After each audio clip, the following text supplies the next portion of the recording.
위로라는 말은 사전적인 의미로 따뜻한 말이나 행동으로 괴로움을 덜어주거나 슬픔을 달래주는 것을 말합니다. 사랑하는 사람과 이별하는 그러한 한없는 고통을 만난 사람, 불행한 사람 가운데 어려움을 겪은 사람들, 이러한 사람들은 대부분 위로받기를 원한다고 말할 수 있습니다. 자신의 모든 문제를 해결하는 것보다 더 중요한 것 중에 하나가 자신의 상황을 공감받고 이해받는 것이 얼마나 중요합니까? 오늘 성경은 우리에게 말씀하시기를 3절에 찬송하려다 그는 우리 주 예수 그리스도의 하나님이시요 자비의 아버지시요 모든 위로의 하나님이시며 라고 말씀해 주셨습니다. 얼마나 귀한 말씀입니까? 하나님은 우리에게 위로하시는 하나님이다 라고 성경은 말씀해 주셨습니다. 2019년 12월 달부터 일어났던 코로나의 어려움 가운데 이 코로나를 잠깐 지날 줄 알았는데 2년이 넘었지 않습니까? 어떤 분이 이야기하기를 이 시대에 가장 필요한 일은 바로 위로다라고 그렇게 이야기를 합니다. 오늘 저와 여러분이 위로의 하나님을 만나고 위로를 경험하는 믿음의 백성이 되시기를 주님의 이름으로 축원합니다. 사도 바울은 일평생 동안 고난과 역경을 많이 겪은 사람이었습니다. 사도 바울의 일생이 약 60년 정도로 평가하는데 약 30년 동안은요 그는 가말리엘 문화생에서 출생은 로마인으로서 그리고 아주 똑똑한 하나님의 사람으로서 또 사내들인 공의의 유력한 차세대 지도자로서 인정받는 그러한 삶을 살았습니다. 그랬던 그가 예수 믿는 사람을 핍박하고 죽이는 데 결단하고 핍박받게 하고 예루살렘 감옥에 끌고 가고자 하여서 그가 다메섹 도상으로 가는 도중에 하나님의 은혜를 경험하게 됩니다. 그리고 하나님의 은혜를 경험한 그는 그때부터 이제 이후로는 핍박하는 자들을 붙잡고 결박하는 자가 아니라 오히려 예수 그리스도의 이름을 증거하는 그 같은 일들을 했던 사람이 되었었습니다. 그는 수많은 절망과 어려움과 역경을 많이 겪었습니다. 그럼에도 불구하고 그는 주님만 의지하고 주님만 모셔드리고 하나님을 통하여서 큰 위로를 받았던 분이었습니다. 오늘 4절에 우리의 모든 환난 중에서 우리를 위로하사 우리로 하여금 하나님께 받는 위로로서 모든 환난 중에 있는 자들을 능히 위로하게 하시는 이시로다 그랬습니다. 많은 고통과 고난을 받아보니까 하나님이 자신을 위로해 주시더라는 거예요. 하나님께서 은혜 베풀어 주시더라는 것입니다. 그러니 얼마나 감사합니까? 오늘 저와 여러분이 하나님의 은혜의 위로를 받으시기를 주님의 이름으로 축원합니다. 하나님은 어떤 자들을 위로하시나? 하나님은 위로의 하나님, 모든 위로의 하나님이시라는데요. 하나님은 어떤 자들을 위로하십니까? 하나님은 첫째로요 환난 중에 있는 자를 위로하시는 분이라고 성경은 말합니다. 시편 50편 15절에 환난 날에 나를 부르라 내가 너를 건지니 내가 나를 영화롭게 하리라 라고 성경은 말씀해 주셨습니다. 시편 91편 14절 16절은 하나님이 가라사대 때 저가 나를 사랑한즉 내가 저를 건지리라 저가 내 이름을 안즉 내가 저를 높이리라 저가 내게 간구하리니 내가 응답하리라 저의 환난 때에 내가 저와 함께하여 저를 건지고 영화롭게 하리라 내가 장수함으로 저를 만족하며 나의 구원으로 보이리라 하시도다 라고 말씀해 주셨습니다. 환난 당한 사람들이 있습니까? 하나님은요 그 환난 당한 자를 위로하시는 분입니다. 두 번째로 하나님은 어떤 자를 위로하시느냐? 낙심 있는 자, 낙심 가운데 있는 자를 위로하신다고 그랬습니다. 시편 62편 5절과 6절입니다. 나의 영혼아 잠잠히 하나님만 바라라 대저 나의 소망이 저를 쫓아 나는도다 오직 저만이 나의 반석이시오 나의 구원이시오니 나의 산성이신 내가 요동치 아니하리로다. 얼마나 낙심했는지요. 그런 낙심 가운데 있는 자에게도 하나님은 반석이 되시고 산성이 되시고 도울 힘이 되시고 주님께서 요동하지 않는 그러한 위로자가 되신다고 주님 말씀해 주셨습니다. 세 번째로 하나님은 두려움에 있는 자를 위로해 주십니다. 성경 빌립보서 4장 6절과 7절에 아무것도 염려하지 말고 오직 모든 일에 기도와 간구로 너의 구할 것을 감사함으로 하나님께 아뢰라. 그리하면 모든 지각에 뛰어난 하나님의 평강이 그리스도 예수 안에서 너의 마음과 생각을 지켜주신다고 성경은 말씀해 주셨습니다. 근심이 없는 사람이 있어요? 아무도 없습니다. 그런데 그런 근심 있는 자를 위로하시는 분이 우리 하나님이라고 성경은 말씀하십니다. 다섯 번째로 하나님은 죄악 가운데 고생하고 고민하는 자를 위로하십니다. 이사야서 1장 18절입니다. 야훼께서 말씀하시되 오라 우리가 서로 변론하자 너희 죄가 주홍 같을지라도 눈같이 휘어질 것이요 진홍같이 붉을지라도 양털같이 되리라 라고 말씀해 주셨습니다. 요한일서 1장 9절에 이렇게 말합니다. 만일 우리가 우리의 죄를 자백하면 저는 미쁘시고 의로우사 우리 죄를 사하시며 모든 불의에서 우리를 깨끗게 하실 것이다 라고 성경은 말씀해 주셨습니다. 죄 때문에 낙심하고 좌절하고 낭망하는 자들, 죄 때문에 고민하는 자를 하나님께서는 위로해 주시는 분이라고 주님 말씀해 주셨습니다. 여섯 번째로 하나님은 외로운 자를 위로해 주십니다. 성경 히브리서 13장 5절에 내가 과연 너희를 버리지 아니하고 과연 너희를 떠나지 아니하리라 그랬습니다. 외롭고 혼자 됐다고 생각할 때는 얼마나 외롭습니까? 힘듭니다. 그런데 하나님은요, 혼자 내버려두지 않는다. 내가 너희와 함께한다. 너를 떠나지 않겠다. 주님 우리를 위로하시게 되더라는 겁니다. 일곱 번째로 죽음 앞에 두려워하는 자들을 위로해 주십니다. 요한복음 11장 25절에 나는 부활이요 생명이니 나를 믿는 자는 죽어도 살겠고 무릇 살아서 나를 믿는 자는 영원히 죽지 아니하리라. 이것을 내가 믿느냐라고 말씀해 주셨습니다. 또 성경 요한복음 14장 1절에 너희는 마음에 근심하지 말라. 하나님을 믿으니 또 나를 믿으라. 내 아버지 집에 거할 것이 많도다 그랬습니다. 죽고 나면 어떡하지? 죽고 나면 끝나는 것 아니야? 죽고 나면 천국과 지옥이 정말 있나? 그렇게 죽음 앞에서 두려워 떠는 자들에게 주님은 부활이요 생명이고 내가 가서 처소를 예비한다. 그 처소에 너희도 있게 해주겠다라고 성경은 우리에게 말씀해 주셨습니다. 바로 이런 하나님께서 우리의 모든 위로자가 되신다는 거예요. 여러분, 세상에서 어려움 당하고 낙심하고 좌절하고 낭망 있고 환난 가운데 있고 두려움과 근심과 염려와 걱정과 죄악과 고독과 죽음에 대한 공포가 있습니까? 오늘 하나님은 그런 사람들의 모든 위로자가 되신다고 성경 우리에게 말씀해 주셨습니다. 그 하나님이 저와 여러분의 하나님이 되시기를 주님의 이름으로 축원합니다. 그렇다면 두 번째로 예수님도 위로가 필요하신 분이었나요? 성경은 예수님도 사실 동안에 위로가 필요하신 분이었음을 성경은 우리에게 말씀해 주셨습니다. 하나님과 근본 본체신 예수님께서는 하나님과 동등됨을 취할 것으로 여기지 아니하고 종의 몸, 사람의 몸을 입고 이 땅에 오셨다고 성경은 말했습니다. 물론 하나님이시지만 이 땅의 몸을 입고 있었기 때문에 육신적으로 고통도 받으시고 고난도 받으시고 한없는 스트레스를 많이 받으셨습니다. 그래서 예수님은요, 십자가를 지시기 전에 하나님 할만하시거든 이 잔을 내게서 멀리하여 주시옵소서 하고 기도하며 땀방울이 핏방울이 될 정도로 기도했던 것으로 보아 주님도 외롭고 고통스럽고 스트레스가 가득 찬 인생 가운데 너무너무나 고난 가운데 사셨던 것을 우리가 알 수 있습니다. 그런데 그런 예수님을 결정적으로 위로해 준 사람이 있어요. 성경에 보니까 예수님이 어느 날 베다니의 문둥병 환자 시몬의 집에서 식사하실 때에 그런데 한 여자가 옥합을 품고 예수님께로 왔습니다. 마리아죠. 유대인들은 전통적으로 시집갈 때에 자신이 지참금으로 옥합을 가져갑니다. 나드 향유 옥합을 좋은 그러한 향유를 채워갑니다.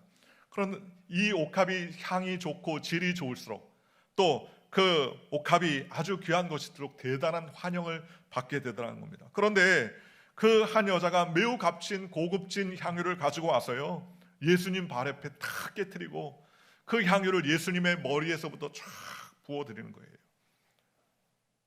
여러분, 시집가기 위해서 지참물이었으니 얼마나 준비 많이 했겠어요. 일시에 확 준비한 게 아니라 평생 동안 준비했겠지 않습니까? 자녀가 있으면 그 딸이 결혼을 위해서 어렸을 때부터 준비했겠지 않습니까? 혹시 부모가 없는 자라면 자기의 앞길에 일생일대의 결혼을 위해서 아주 많이 준비했을 것 아니겠습니까? 그런데 그녀 자신이 일생 동안 준비했던 옥합을 깨트려서 예수님께 부어드렸습니다. 그리고 예수님의 얼굴에 머리에 붓고 예수님의 발에 붓더니 자기의 긴 머리를 풀어서 예수님의 발을 깨끗이 닦는 것이었습니다.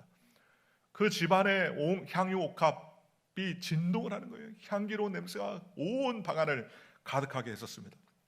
그때 예수님의 제자들이 그 여인을 보면서 호통을 칩니다. 아니, 왜 이런 돈들을 이 귀한 것을 허비하느냐? 마가복음 14장 4절과 5절에 어떤 사람들이 화를 내어 서로 말하되 어찌하여 이 향유를 허비하였는가? 이 향유를 300데나리온에 이상에 팔아 가난한 자들에게 줄 수 있었겠도다 하며 그 여자를 책망하는지라 그랬습니다. 여러분, 제자들은요, 그 향유 옥합이 얼마나 가치 있는지를 잘 알았습니다. 300데나리온이 더 되는 돈이었습니다. 한 데나리온은 한 사람이 아침부터 저녁까지 일했던 하루 품삯, 노동자의 품삯이에요. 그런데 그것을 먹지도 않고 쓰지도 않고 1년 내내 모아 놓은 돈이 300데나리온이나 되는 돈입니다. 그러니 거금이죠. 그러니 가치로 따져볼 때 제자들은요, 왜 그냥 쓸데없이 머리에 붓고 발에 부숴가지고 그렇게 닦느냐, 이거를 팔아가지고 가난한 자들에게 공개하고 나눠주면 참 좋았을 뻔했다 그러면서 이 여자 쓸데없는 짓 했다고 책망하기 시작하더라는 거예요. 그런데 그때 예수님께서 이 여인의 행한 일을 보시고요, 그를 칭찬하시는 것입니다. 마가복음 14장 6절에서 8절 이렇게 말합니다. 예수께서 이르시되 가만두어라, 너희가 어찌하여 그를 괴롭게 하느냐, 그가 내게 좋은 일을 하였느니라. 가난한 자들은 항상 너희와 함께 있으니 아무 때라도 원하는 대로 도울 수 있거니와 나는 너희와 항상 함께 있지 아니하리라. 그는 힘을 다하여 내 몸에 향유를 부어 내 장례를 미리 준비하였느니라. 여러분, 예수님이 이제 얼마 안 있으면 십자가에 달려 돌아가시고 죽게 되실 거예요. 예수님은 제자들에게 누누이 몇 번이나 얘기했습니다. 그럼에도 불구하고 제자들은요, 온통 관심이 이 상에서 예수님이 왕이 되시면 누가 오른편에 누가 왼편에 앉아 있겠느냐, 이런 것에만 온통 정신이 쏟아져 있었습니다. 그러니 죽으시고 부활하시는 그 부활 영생에 대한 이야기를 하시는데도 불구하고 그들을 잘 이해하지 못했습니다. 예수님이 죽을 거라는 생각은 도저히 하지 않았다는 것이죠. 그런데 그러한 와중에 예수님께서 얼마나 마음이 무거우셨겠습니까? 제자들 12명의 제자를 3년 반 동안이나 잘 양육했지만 아직도 엉뚱한 이야기를 하고 있는 제자를 볼 때 얼마나 답답하셨겠습니까? 또 십자가를 지시려고 하는 예수님은 그 십자가의 고난이 얼마나 괴롭겠습니까?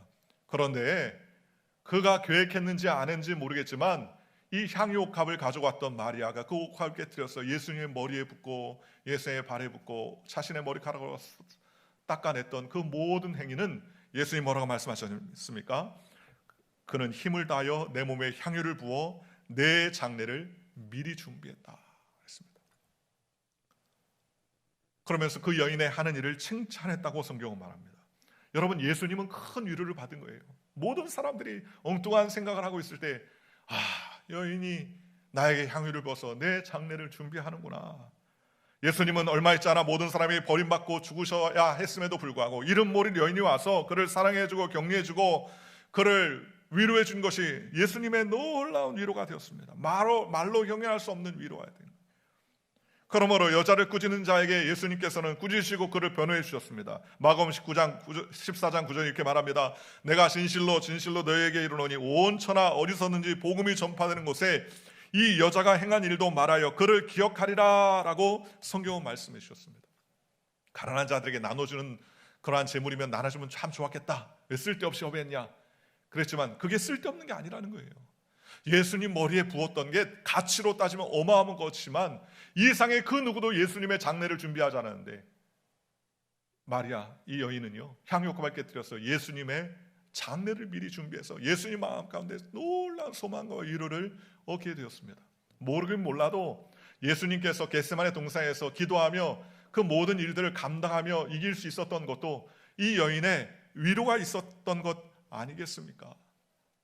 예수님조차도요, 엄청난 칭찬해 주면서 그 여인의 일을 축복해 주셨지 않습니까? 예수님이 어마어마한 위로를 받았기 때문이라는 것입니다. 예수님은 위로가 필요 없나요? 예수님도 위로가 필요하신 분이에요. 예수님도, 그래서 예수님은 십자가에 달려 돌아가기 전에 아버지요, 아버지요, 어찌하여 나를 버리십니까? 하면서 외로움과 고난과 그 너무나 쓸쓸하고 버림받은 인생의 가장 중간에 서 있으면서 괴로했었습니다.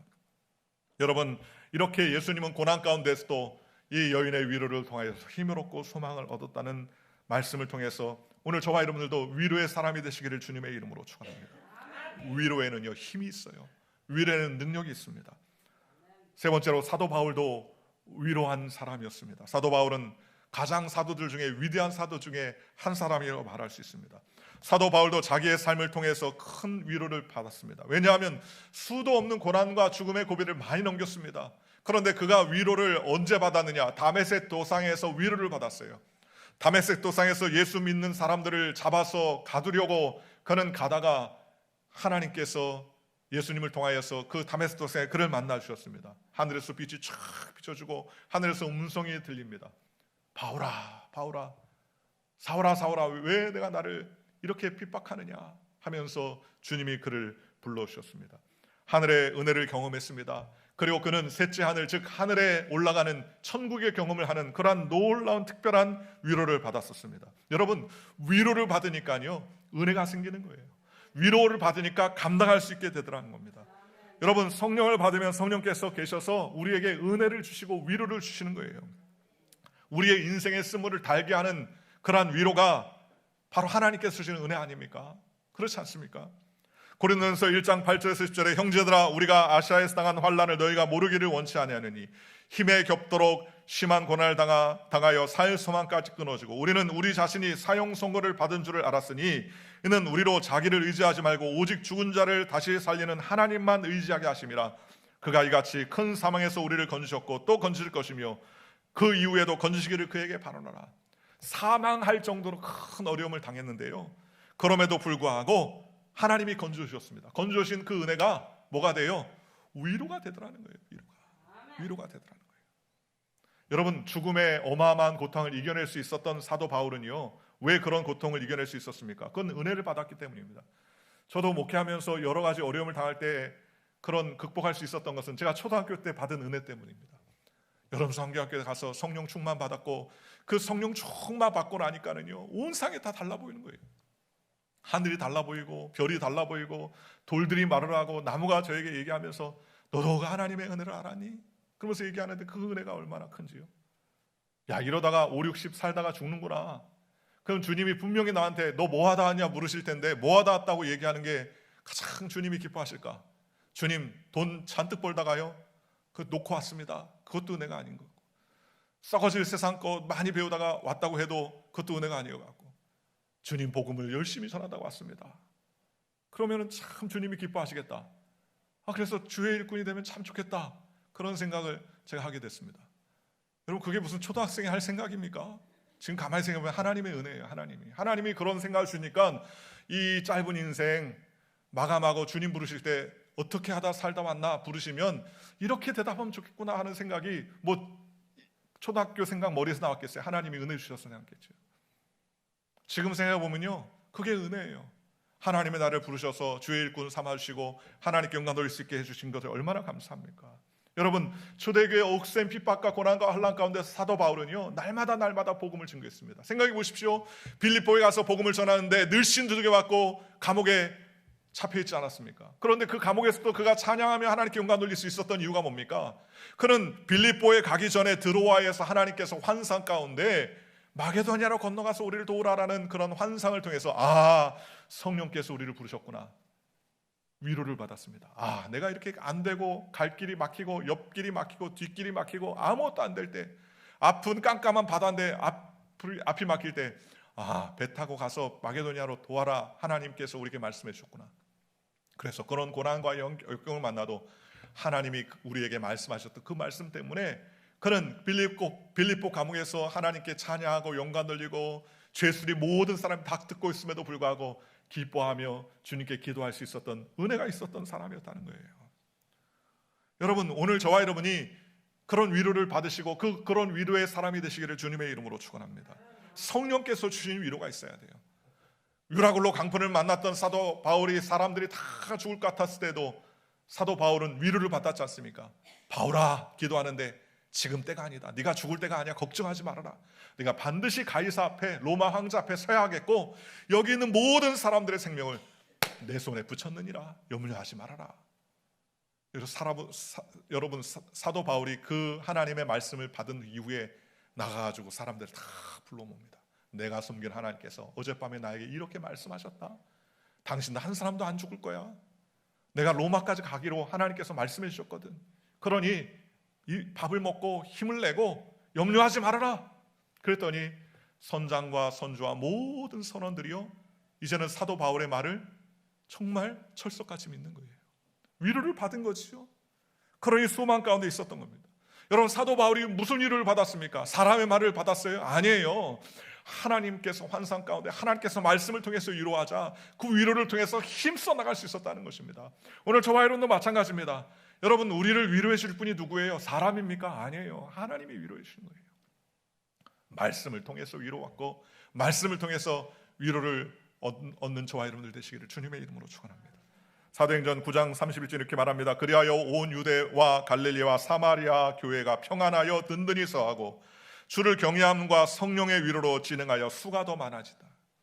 주를 경외함과 성령의 위로로 진행하여 점점 더 교회가 성장하게 되더라는 것입니다. 사람의 위로가 아니라 성령의 위로가 있습니다. 오늘 저와 여러분이 성령의 위로를 붙잡고 살아가는 믿음의 백성이 되시기를 주님의 이름으로 축원합니다. 세상 사람 다 몰라도요, 주님 아시면 그뿐 아닙니까? 그렇잖아요. 여러분, 왜 우리가 낙심하고 좌절하고 섭섭하고 문제가 생깁니까? 사람이 안 알아준다고 생각하니까 그래요. 내가 이렇게 열심히 하는데 왜 저 사람이 날 몰라주지? 내가 이렇게 헌신하는데 왜 나를 몰라주지? 왜 내 이렇게 준비됐는데 나를 왜 몰라주지? 그럴 때 얼마나 많습니까? 그런데 낙심하지 마십시오. 왜요? 사람은 모를 수도 있어요. 그런데 하나님은 어떻습니까? 하나님은 다 아십니다. 어떻다고요? 하나님은 다 아신다는 거예요. 우리의 속사람과 우리의 생각과 우리의 마음의 중심을 주님은 다 아신다는 거예요. 그러니 얼마나 감사합니까? 오늘 성경 1장 3절에 이렇게 말합니다. 찬송을 하려다 그는 우리 주 예수 그리스도의 하나님이시요 자비의 아버지시요 모든 위로의 하나님이시며 우리의 모든 환난 중에서 우리를 위로하사 우리로 하여금 하나님께 받는 위로로서 모든 환난 중에 있는 자들을 능히 위로하시는 이시로다 그랬습니다. 능히 우리를 위로해 주세요. 그러니 고난에 참여하면요, 동등한 고난의 경험이 오히려 고난받는 사람은 어떻게 합니까? 위로하게 하더라는 거예요. 고난이 없는 신앙이 있습니까? 절대로 없어요. 위로가 고난을 통해서 나타나게 되는, 고난을 받아보니까 남들을 위로할 수 있는 거예요. 일전에 제가 TV에서 다큐멘터리를 봤는데요, 참 은혜가 되더라고요. 왜 은혜가 되느냐? 서울대 병원의 의사인데요, 이분이 암 전문입니다. 암 전문이에요. 그런데 암 환자들을 이제 하는데 암 환자들이 참 힘들죠. 얼마나 고통스럽습니까? 항암제를 투여받고 그런 온몸에 방사선을 쐬야 되니까 머리카락은 다 빠지고요, 눈썹도 다 빠지고, 남자들이야 머리카락 빠지는 것도 그럴 수 있지만 여성들이 머리카락 다 빠져버려요. 얼마나 힘들어합니까? 입맛도 없고 미간이 다 없어지고 너무너무나 괴로워하는 거예요. 그런데 의사 선생님이 얘기를 해도 잘 안 듣는다는 거예요. 왜요? 당신 한번 걸려봐. 얼마나 힘든데.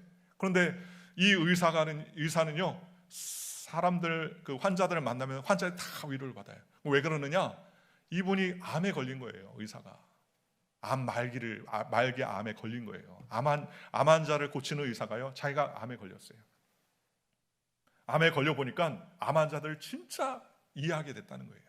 옛날에는 그냥 방사선 치료 받으세요, 괜찮아질 겁니다, 몇 년 걸릴 거예요, 이렇게만 얘기했는데 자기가 암에 걸려서 방사선을 쬐면서도 그러면서 의사를 하는 거예요. 의사를. 그런데 그 병원의 그 의사 선생님이 고통 가운데 닌겔을 꽂으면서 그 병원에 갔다가 온 환자들의 그 아침에 주기적으로 일정으로 환자들 방문하는데 그 환자들이요, 의사 선생님만 보면 다 위로를 받는 거예요. 나는 2기인데 저 의사 선생님은 4기래. 그 위로를 받는 거예요. 고난을 받은 사람들이 뭘 할 수 있습니까? 위로를 줄 수 있는 것이죠. 여러분, 구약시대의 위대한 선지자 엘리야는 850대 1로 승리를 했음에도 불구하고요, 그 승리를 통해서 변화가 안 되지 않습니까? 이스라엘 사람들이 다 야, 진짜 하나님이시구나, 하나님이 진짜 불을 내렸구나, 그러니 하나님만 섬기자. 아무도 그러지 않습니다. 너무너무 낙심합니다. 이세벨은 자기를 죽이려고 합니다. 그러니 엘리야가 낙심을 합니다. 낙담을 합니다. 그는 사막의 로뎀나무 아래서 하나님께 죽기를 구합니다. 주님, 죽여주세요. 나만 남았습니다. 소망이 없습니다. 그러자 어떻게 합니까? 하나님께서 까마귀를 통해서 빵을 가져다 주고요, 물을 먹게 하시고요, 샘을 얻게 하고, 호렙산 그러한 동굴 가운데서 하나님께서 세미한 음성 가운데 그를 어루만져주고 잠을 자게 하고 쉬게 하신 다음에 샘을 얻으시는 거예요. 여러분, 위대한 선지자 엘리야도요, 위로를 받아서 다시 샘을 얻었어요. 그러면서 주님이 뭐라 했습니까? 하나님이, 야, 바알에게 무릎 꿇지 않은 7,000명을 내가 남겨놨다. 너만 있는 게 아니야. 7,000명이 또 있어. 위로하여 그는 힘을 얻어 하나님께 영광을 돌릴 수 있었다는 것입니다. 오늘 저와 여러분들도 위로가 필요해요. 이 위로가 필요 없는 사람 있습니까? 아니에요. 다 위로가 필요합니다. 위로하는 저와 여러분들 되시기를 주님의 이름으로 축원합니다. 마지막으로 오늘 저와 여러분들은 하나님의 모든 위로하심을 주시는 그 하나님의 은혜를 따라 우리도 서로 위로하는 주의 백성이 되시기를 주님의 이름으로 축원합니다. 해밍웨어의 단편 소설 중에 이런 내용이 있습니다. 스페인의 어느 엄한 아버지가 계신 거예요. 그런데 그 아들과 사사건건 충돌하는 거예요. 아버지의 시각으로 볼 때 아들이 못마땅한 거예요. 너 왜 이렇게 그렇게 사냐? 좀 인간 좀 답게 살아라. 너 왜 이렇게 늦게 일어나고 그렇게 해찰하느냐? 그러면서 아버지의 시각으로 볼 때 아들은요 못마땅한 거예요. 그러니 계속 충돌하여서 결국 아들하고 다툽니다. 어느 날 아들이요 아버지를 떠납니다. 가출을 해버려요. 몇 해 동안 방황을 합니다. 여러분, 아들이 가출했는데 아버지가 편안하겠습니까? 괴로워요. 너무너무 괴롭습니다. 그러면서 아버지가 몇 해를 지나면서 야, 내가 왜 그랬을까? 좀 이해하고 용서하고 받아들이면 좋았을 뻔. 내가 왜 아들을 저렇게 내버려뒀을까? 내가 좀 보듬었으면 좋았을 뻔했다. 그럼 너무너무나 괴롭고요. 아들을 용서하지 못한 아버지는 절대 편안히 잠들 수 없었습니다. 그래서 마침내 결단했어요. 그런 결단을 하고 짤막하게 신문에 광고를 냅니다.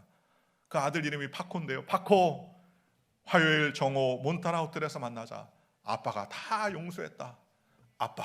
그러면서 신문을 냈습니다. 막대한 돈을 들여서 일간 유명한 신문에 신문을 냈어요. 그러면서 예정한 시간에 호텔 몬타나 호텔에 가보았습니다. 아들이 안 오면 어떨까 걱정을 했는데요. 그 호텔에 갔더니요 무려 800명이나 되는 청년들이 모여있더라는 겁니다. 왜 800명 이렇게 모여있나 봤더니요 그 800명들이 다 이름이 파코예요. 파코. 그 당시 파코라는 이름이 한국의 철수, 영희 뭐 이런 것처럼 흔한 이름인데, 파코, 아빠가 다 용서했다. 몬타나 호텔에서 정오에 만나자라는 그 신문을 보고 파코라는 사람들이 다 아버지가 나를 용서했대 그러면서 다 모인 거예요. 800명이. 여러분, 아빠가 다 용서했다. 이게 복음 아닙니까? 그렇잖아요. 우리 주님이 진짜 복음 뭐예요? 하나님이 우리의 모든 죄를 다 십자가에서 예수님을 통해서 해결해 주시고 용서해 주시고 깨끗게 하시고 진짜 위로를 주셨다는 거예요. 그러니 용서해 주셨으니 믿게만 하나님을 구원받는가? 이게 복음 아닙니까? 진정한 위로는 어디서부터 옵니까? 하늘에서부터 오는 거예요. 내가 죄를 사해 주고 너의 죄를 깨끗게 해주셨다. 하나님께서 위로를 주시는 것이죠. 예사야 4장 1절에 이렇게 말합니다. 너희의 하나님이 이르시되 너희는 위로하라, 내 백성을 위로하라 라고 말씀해 주셨습니다. 로마서 12장 15절에 즐거워하는 자들과 함께 즐거워하고 우는 자들과 함께 울라 라고 말씀해 주셨습니다. 여러분, 위로자가 되어야 된다는 겁니다. 여러분, 가만히 생각하면요 우리가 존재하는 것 자체가 위로예요. 존재하는 것 자체가. 제가 어저께 저녁에 두 아들이 있어서 아들들이 보고 싶어서 전화를 했습니다. 얼굴이 보고 싶어가지고 얼굴 볼 수 있는 요즘 그렇게 화상 대화도 할 수 있잖아요. 그냥 첫째 아들한테 했더니 공부 중에 러닝셔츠만 입고 공부 중에 받았더라고요. 얼굴만 봐도 위로가 돼요. 그렇죠? 아버지 입장에서 엄마 입장에서 아들 얼굴만 봐도 위로가 되더라고요. 또 둘째한테 전화했어요. 그랬더니 어디 밖에 지금 밥 먹고 막 기숙사로 들어가고 있다는 거예요.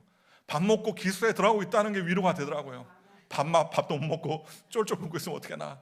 밥 먹고 집에 들어가고 있다는 게 위로가 되는 거예요. 저는 그 모습을 보면서요, 야, 우리 엄마도 그러겠구나. 내가 여기 이 뉴저지에서 목회를 열심히 하고 잘 있어요 라는 모습만 봐도 위로가 되겠구나. 여러분, 여러분의 삶에 여러분의 모습이 다 누구에게는 위로가 되더라는 것 아닙니까? 여러분의 자녀, 여러분의 아들, 여러분의 딸, 여러분의 부모, 여러분의 친구, 여러분의 이웃에게 여러분이 살아있는 것 자체, 여러분이 잘 지금 지내고 있다는 것 자체가 위로예요. 위로. 오늘 저와 여러분이 그런 위로의 사람이 되시기를 주님의 이름으로 축원합니다. 오늘날 사람들이 얼마나 많은 비난과 공격을 합니까? 여러분, 칼만 안 들었지 우리가 다 칼 하나씩 갖고 있어요. 독한 칼 하나씩 갖고 있어요. 그게 어디입니까? 우리의 입술 아닙니까? 그렇잖아요. 잠언서 12장 18절에 칼로 찌른 같이 함부로 말하는 자가 있거니와 지혜로운 자의 혀는 양약 같으니라. 여러분, 우리 입술이 칼이라는 거예요. 잘 쓰면 양약이라는 겁니다. 그러니 우리가 약 하나씩 다 들고 있는 거예요. 입술의 약을 갖고 있는 것이죠. 비난과 공격의 말을 하는 사람들이 얼마나 많습니까? 그렇잖아요. 요즘 대통령 선거 앞두고 서로 잘났다 서로 못났다 비난하는 경우가 얼마나 많이 있습니까? 여러분, 만나자 앉자마자 서로 비난하고 허물을 말하고 과거의 잘못을 들춰내는 인생이 아니라 보두어주고 덮어주고 이해해주고 용서해주고 사랑해주고 격려해주는 놀라운 역사가 있으시기를 주님의 이름으로 축원합니다. 잠언서 17장 7절에 허물을 덮어주는 자는 사랑을 구하는 자요 그것을 거듭 말하는 자는 친한 것을 이간하는 자니라 라고 말했습니다. 여러분, 우리는 이해하고 동조하고 사랑한 일에 앞장서기를 주님의 이름으로 축원합니다. 할 수만 있으면요 베풀고요, 할 수만 있으면 격려하고요, 할 수만 있으면 힘을 더해서 하나님께 나아가야 되는 거예요. 제가 아는 어떤 목사님은요, 자기는 눈에 딱 보기만 하면 안 좋은 것만 보인대요. 사람을 딱 보면 저 사람 저 옷이 색깔이 안 맞네, 저 사람 머리 스타일이 저 사람 저 얼굴하고 정 안 맞네, 그런 것만 자꾸 보인다는 거예요. 그래서 그런 얘기를 처음에는 한두 번 했더니요, 나중에는 자기를 보면 슬금슬금 피하더라는 거예요. 왜요? 만나봤자 좋은 얘기 안 나오거든요. 그런데 그때부터 애를 쓰기 시작했다는 겁니다. 애를 쓰기 시작했대. 만나면 10가지 안 좋은 것만 보여도 그건 내버려두고 좋은 것만 바라보자. 좋은 것만 가지고 좋은 거를 바라왔대요. 저 사람 다른 건 다 모르겠는데 넥타이가 멋있다. 넥타이를 칭찬했대요. 그래서 그런지 그분이 한 번 저를 만났는데 넥타이가 참 멋있네 그러더라고요. 좋은 것을 바라보고 머리 스타일이 이쁩니다. 오늘 의상이 참 잘 맞네요. 눈빛이 초롱초롱해서 아주 그냥 오늘 컨디션이 좋아 보여요. 그런 이야기를 하니까 자기도 살고 상대방도 살게 되더라는 것입니다. 전도서 4장 12절에 한 사람이 패하거니와 두 사람이 맞설 수 있나니 세 겹줄은 끊어지지 않는다라고 성경은 말했습니다. 두 사람이 서로 격려하고 두 사람이 위로하고 두 사람이 합치면 힘이 생긴다는 거예요. 그러므로 여러분, 성령 충만한 게 다른 게 없어요. 성령 충만함이 뭡니까? 성령 충만하니 주님의 이름으로 위로하는 거예요. 깝깝하고 어려울지라도 주님께서 함께 해주시면 놀라운 일이 생긴다고 격려하고 위로해 주는 것입니다. 로마서 8장 20절에 이와 같이 성령도 우리의 연약함을 도우시나니 우리는 마땅히 기도할 바를 알지 못하나 오직 성령이 말할 수 없는 탄식으로 우리를 위하여 친히 간구하시느니라. 여러분, 기도할 때 기도가 잘 안 될 때도 있잖아요. 그런데 우리 속 안에 계신 성령께서요, 말할 수 없는 탄식으로 우리를 위해서 간구해 준다는 거예요. 얼마나 감사합니까? 그러니 우리는 성령님께 인도함 받고 위로하는 하나님의 백성이 되시기를 주님의 이름으로 축원합니다. 성경은 내게 능력 주신 자 안에서 내가 모든 것을 할 수 있다, 이렇게 고백했습니다. 우리는 이런 입술과 고백을 통하여서 하나님께 영광 돌리시기를 주님의 이름으로 축원합니다. 시편 119편 50절 이렇게 말합니다. 이 말씀은 나의 고난 중의 위로라. 주의 말씀이 나를 살리셨기 때문이라 라고 말했습니다. 말씀이 우리를 살리는 거예요. 여러분, 세상 사람들을 통해서, 환경을 통해서 우리는 위로받지 못하지만 우리에게 위로 주시는 분이 어디서부터 위로를 주느냐? 말씀을 통해서 위로를 주십니다. 105절에 주의 말씀은 내 발의 등이요 내 길의 빛이니이다 라고 성경은 말씀해 주셨습니다. 여러분, 이 세상에서 위로가 필요하지 않는 사람 단 한 사람도 없습니다. 이 세상에 모든 권력을 쥐고 있고 모든 재물을 다 가지고 있고 세상의 모든 것을 다 아는 사람이라 할지라도 위로가 필요한 시대에 살고 있는 거예요. 얼마 전에 글을 읽었는데요, 연세가 80이 되신 아버지가 아들이 이제 60이 됐어요. 아들한테 물어봅니다. 야, 저기에 박혀 있는 저 새 이름이 뭐냐? 그랬더니 아버님 까마귀입니다. 뒤돌아서서 뭐라고? 까마귀요. 이 아버님이 기억력이 없어가지고 또 물어보면, 세 번째 또 물어봅니다. 야, 아까 저게 무슨 새라고 그랬지? 까마귀요. 그러면서 아버지 지금 벌써 세 번째 얘기예요. 그래서 화를 냅니다. 그랬더니 아들아, 앨범에 사진 하나 가져와라. 앨범을 가져왔습니다. 아버지가 갑자기 앨범을 꺼내세요.